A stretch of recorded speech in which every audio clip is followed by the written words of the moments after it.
30 నిమిషాలలో నొప్పి లేకుండా వేడికోస్ వెయిన్ చికిత్స. ఆవేశ హాస్పిటల్, హైదరాబాద్.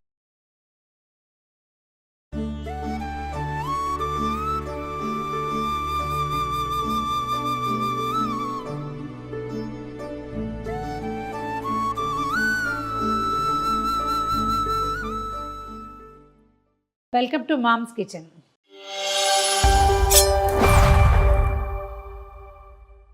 ఈ సీజన్లో విరివిగా వచ్చే ఉసిరికాయలతోటి ఆవకాయ పెట్టుకుంటాము. ఉసిరికాయ నల్ల పచ్చడి అంటే నిలవ పచ్చడి కూడా పెట్టుకుంటాం కదా. ఉసిరావకాయ కాయలతో సహా ఎలా పెట్టాలో చూద్దామండి.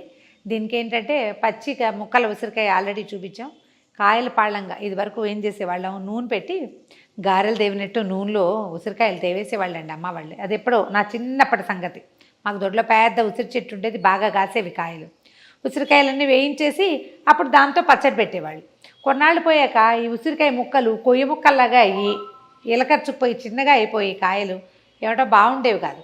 తర్వాత కాలంలో మా అమ్మ ఇంకో మెథడ్ కనిపెట్టింది. కొంచెం కొద్దిపాటి నూనెలో మగ్గబెట్టి పచ్చడి చేయటం. అప్పటి నుంచి దాదాపుగా ఒక 25-30 సంవత్సరాలుగా ఇదే పందాలో చేస్తున్నాము. నేను ఎవ్రీ ఇయర్ నా సొంతానికి పెట్టుకుంటాను, ఎవరికైనా కూడా పెట్టిస్తా. చాలా బాగుంటుంది పచ్చడి. ముక్కలు కాయలు చక్క మృదువుగా మెత్తగా అవుతాయన్నమాట, చాలా రుచిగా ఉంటాయి. ముందు ఏం చేయాలంటే మనం ముసిరావకాయ మొదలు పెట్టేటప్పుడే ఒక్కొక్క గ్లాసు నీళ్లు మరగబెట్టి ఆ మరిగిన నీళ్ళలో మనం ఎంత పచ్చడి చేస్తాం, ఒక 1/2 కేజీ చేయబోతాం అనుకోండి. 1/2 కేజీకి ఇంత చింతపండు సరిపోతుంది. కొంచెం చింతపండు, కొద్దిగా నిమ్మరసము పెట్టుకోవచ్చు. ఈ వేడి మరుగు నీళ్ళల్లో వేయండి చింతపండుని. స్టవ్ ఆపేసేద్దాము. దాని దారినది మెత్తగా మగ్గిపోతుంది.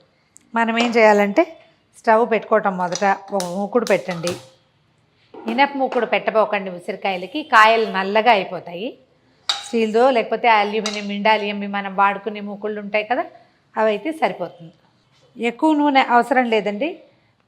ప్రశస్తమైన పప్పు నూనె కానీ నువ్వుల నూనె కానీ వాడుకోండి. కొంచెం ఒక 2-3 స్పూన్ల నూనె వేస్తే చాలు, ఇంకంతకంటే వేయమన్నమాట. మనం పైన తిరగమాత పెట్టుకుంటాం కదా, తాలింపు పెడతాం, అప్పుడు నూనె వేసుకోవచ్చు. ఇప్పటికైతే ఇదే సరిపోతుంది. నూనె కొంచెం కాగనివ్వండి. ఈ లోపల ఏం చేద్దామంటే కాస్త ఉప్పు నీళ్లు కలుపుకుందాము. కొద్దిగా నీళ్ళల్లో ఒక 1/2 స్పూన్ ఉప్పు, రాళ్ల ఉప్పు అయినా మంచిదేనండి, ఉప్పు కలిపి పక్కన పెట్టండి. ఇదేం లేదు, ఉప్పు నీళ్లు చల్లుతామన్నమాట దానికోసం. నూనె కాగిపోయింది. దీంట్లో ఉసిరికాయలు దెబ్బలు లేకుండా ఉన్నవి చూసి, ఒకవేళ దెబ్బ ఉంటే అక్కడ కట్ చేసేయండి. చక్కగా నీళ్ళతో బాగా శుభ్రంగా కడిగి కాస్త ఆరనిస్తే బాగుంటుంది. ఈ కాయలు నూనెలో వేసేయండి.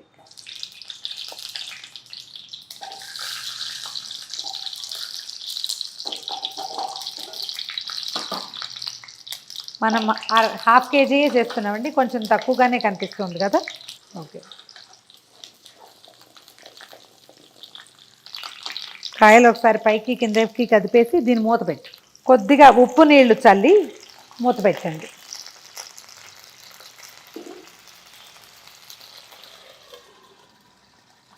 ఒక 5 నుంచి 8 నిమిషాలు మగ్గితే సరిపోతుందండి. చూడండి, కాయలు మనకి మగ్గిన రుచి అందం కనపడుతుంది అనమాట. కాయ మారిపోతుంది, దాన్ని పై చెక్కు అంటే చూడటానికి దాని స్వరూపమే మారిపోతుంది. అప్పటిదాకా ఉడికిస్తే చాలు. మూత తీద్దామండి.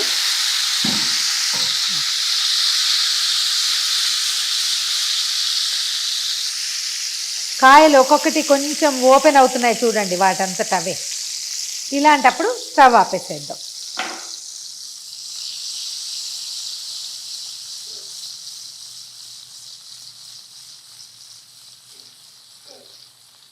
మంచి వాసన వస్తున్నాయి. ఉసిరికాయలు మగ్గిపోయి వీటిని చక్కగా పక్కన పెట్టి చల్లారిపోనిద్దాము. చింతపండు నానబెట్టి పెట్టుకున్నాం కదా, వేడి నీళ్ళల్లో వేసి అది మగ్గు తీసి పెట్టుకుందాం. ఇది కొంచెం అంటే ఈ మరుగు నీళ్ళల్లో ఎందుకు పోస్తామంటే నిలవ ఉండడానికండి. ఈ చింతపండు మగ్గు ఉంటే పచ్చడి మనకి లూజ్గా పల్చగా వస్తుంది, పులుపు కూడా సరిపోతుంది. అయితే ఒట్టిగా ఉసిరికాయలు పిండే పద్ధతి కూడా ఒకటి ఉంది, ఎర్రగా ఉంటుందన్నమాట పచ్చడి. అయితే ఎర్రగా ఉండాల్సిందే కానీ మనకు అన్నంలో కలుపుకునేందుకు కూడా బాగుండాలి కదా. అందుకని కలుపుకోవడానికి గుజ్జు రావటం కోసం కొంచెం చింతపండు గుజ్జు తీసి కనుక వేస్తే బాగుంటుంది. 1 కేజీకి ఒక 50 గ్రామ్స్ చింతపండు వేస్తే చాలు. ఇవి మనం 1/2 కేజీయే చేస్తున్నాం కదా, అందుకని ఒక 25-30 గ్రామ్స్ తీసాను. గుజ్జు తీసి పెట్టుకుందాం. మనం జాగ్రత్త పడాల్సింది ఏంటంటే, ఇప్పుడు గుజ్జు పొడి చేతితోటి జాగ్రత్తగా తీస్తామా, దీన్ని మళ్ళీ ఏదో వేరే కప్పులో పోసేయద్దు, డ్రైగా ఉన్న కప్పులో పోసుకోవాలి. వేడి మరుగు నీళ్లు తప్ప మామూలు నీళ్ళ తడి తగలకూడదు మనం.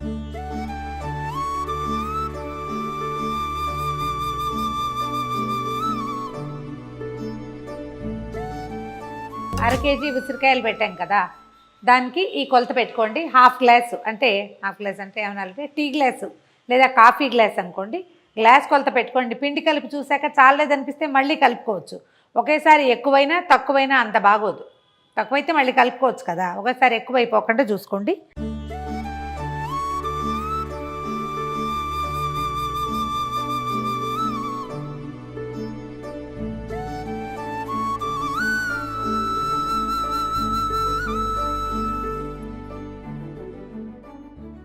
గ్లాసు కారం.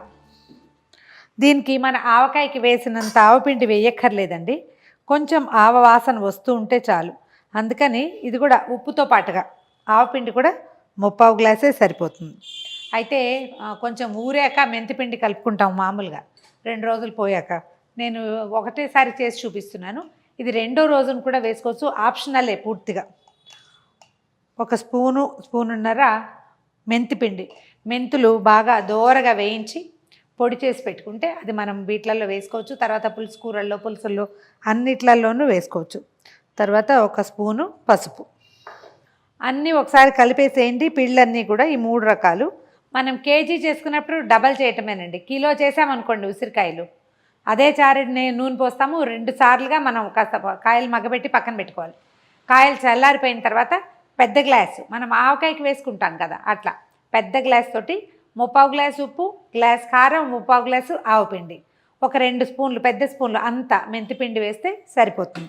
నూనె మన అలవాటుని బట్టి, మనకి నూనెగా కావాలనుకుంటే మరి కాస్త నూనె వేసుకోవటం.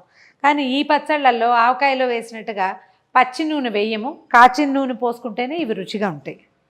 చింతపండు కొలత కూడా అంతే, 50 గ్రాములు చింతపండు పెడితే సరిపోతుంది. మనం మగ్గబెట్టిన ఉసిరికాయలు చల్లారిపోయినాయండి, చూడండి నొక్కితే ఇట్లా వస్తుంది. కావాలంటే వీటిని కలీలుగా విడదీసి కూడా మనం పచ్చడిలో వేసుకోవచ్చండి. అంటే ఇలా వేస్తే కాయ భావకంగా బాగుంటుంది. అన్నీ ఇందులో వేసేద్దాం. ఇప్పుడు మొదట మనం వేసిన నూనెంతా ఇందులోనే ఉంది చూడండి. ఉప్పు నీళ్ళు చల్లాం కదా, అది మొత్తం ఎవాపరేట్ అయిపోయింది. కాయలు ఆ ఉప్పుని పీల్చేసాయి. ఇందులోనే మనం తాలింపు పెట్టచ్చు కదా అని అనుకోబోకండి. ఉసిరికాయ పులుపు మనం ఉప్పు నీళ్ళు చల్లాం కదా, మూకుడు మాడిపోతుంది. వేరే చిన్న దాంట్లో పోపు పెట్టుకోవాలి. దీనికంటున్న నూనె వేస్ట్ చేయకుండా ఈ పని చేస్తున్నాను అనమాట నేను. ఒకసారి కాయలు పిండి కలిపేసేయండి.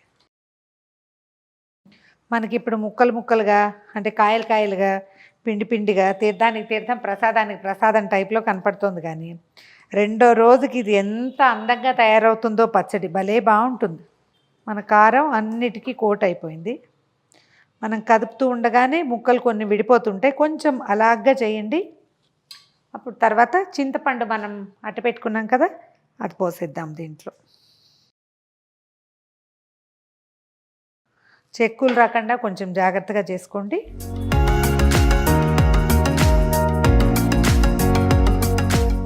ఇందులో ఏంటంటే పూర్తిగా చింతపండే పెట్టామనుకోండి, పచ్చడి కొద్ది రోజుల్లో నల్లబడిపోతుంది ఊరగాయ. అందుకని ఏం చేస్తాము, 2 నిమ్మకాయలు పిండితే రంగు మారకుండా ఎర్రగా ఉంటుందన్నమాట. ఇది కూడా ఏంటంటే ఒక రోజు ఉంచి మర్నాడు తాలింపు వేసుకుంటే మనకి పచ్చడి భావకం బాగా తెలుస్తుంది. మనం ఒకేసారి చేసేస్తున్నాం కాబట్టి ఇప్పుడే తాలింపు వేసేస్తున్నాను నేను. 2వ రోజు 3వ రోజుకి మనం ఉప్పు సరిపడా ఉందో లేదో చూసుకోవచ్చు.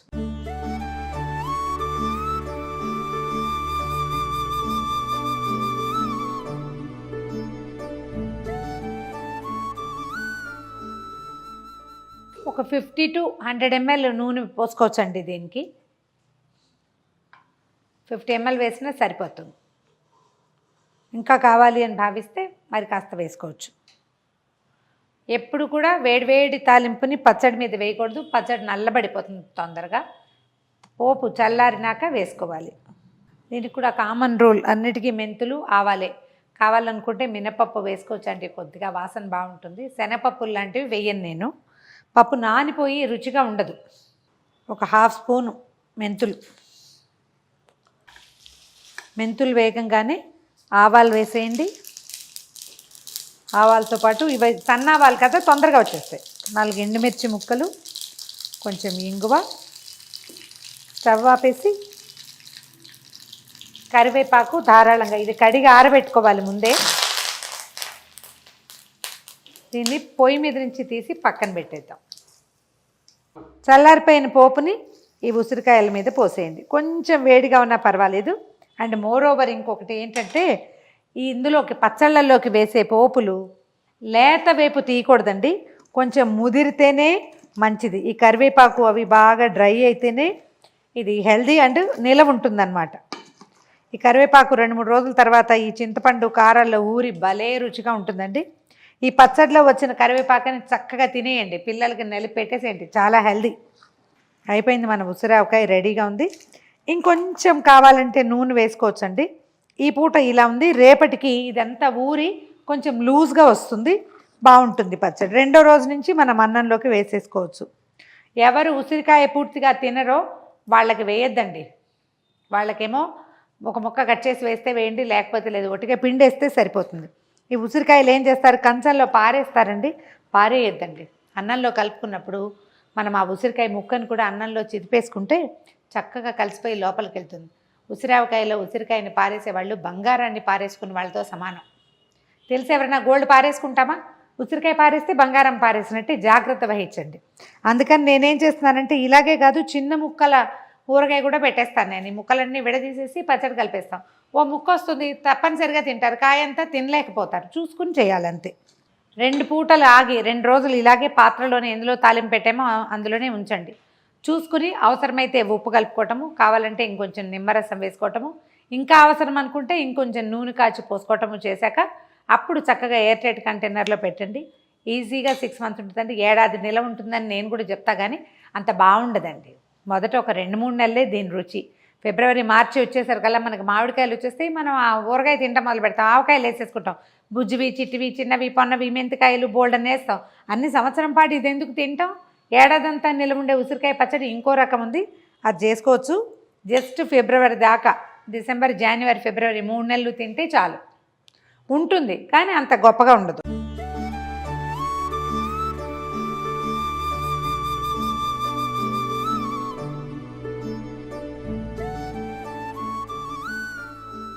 ఉసిరావకాయ రెడీగా ఉందండి, ట్రై చేసి చూడండి. ఈ పాళ్లల్లో ఏమైనా చిన్నపొన్న హెచ్చు తగ్గులుంటే మీ అలవాట్లను బట్టి సర్దుకోండి. ఇది పర్ఫెక్ట్గా కుదిరే వంటకమే, ఎప్పుడు చేసినా కూడా బాగా కుదురుతుంది. వెల్లుల్లిపాయలు తిరగమాతలు పెట్టుకోదలుచుకుంటే ధారాళంగా పెట్టుకోండి, నా చాయిస్ అయితే కాదు. ఈ వీడియో కనుక మీకు నచ్చినట్లయితే లైక్ చేయండి, షేర్ చేయండి. మరిన్ని ఇంట్రెస్టింగ్ వీడియోల కోసం సుమన్ టీవీ మామ్స్ కిచెన్ని సబ్స్క్రైబ్ చేసుకోండి.